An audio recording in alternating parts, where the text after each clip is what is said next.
In my book, Jesus Loves Canaanites, I take on one of the most difficult, challenging problems of biblical violence in the entire Bible. And that is the violence of Old Testament holy war or Yahweh war, which you find described in passages like Deuteronomy 7, Deuteronomy 20, and Joshua 1 to 12. But there are many other types of biblical violence that one must also think about. And so I want to offer a brief overview of 7 other types of violence that you need to think about. And as a Christian, you need to wrestle with. Number 2 is rhetorical violence in the Psalms, particularly the imprecatory Psalms, the Psalms where the psalmist curses his enemies, where he says he wants to bathe his ankles in the blood of the wicked. He wants their names wiped out of the book of life. He wants their children to be childless. He wants their children to be dashed into the rocks. Terrible descriptions like that. So that's rhetorical violence. Number 3 is juridical violence in the law. So, for example, the punishments of capital punishment by stoning, pelting a person to death with rocks, including insubordinate children in Deuteronomy, or the amputation of a woman's hand.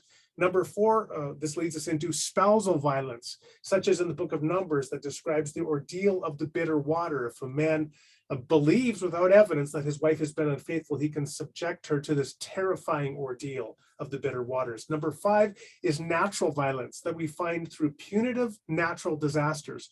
For example, the idea that God punishes entire nations, entire large, vast collectives of people by sending floods and droughts and tsunamis. I guess that's floods, and pestilence like locusts and earthquakes and volcanic explosions, so that there's no seeming differentiation between the innocent people and the wicked. Of course, the greatest example of that is the flood of Genesis 6 to 9, where the entire population of Earth, including human beings and animals, are all drowned. And I think drowning is a pretty terrible way to die.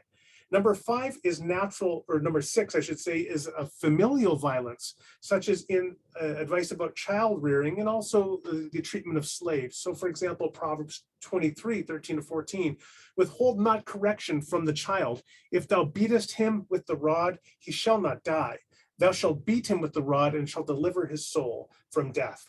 The idea then is that to raise up a child is physically to beat them. Number 7, atonement. This is, of course, another extreme example of violence, the flogging, the death, and torturous death of the Son of God as the means of reconciliation of all humanity. And finally, number 8, perhaps most chilling of all, is eschatological violence.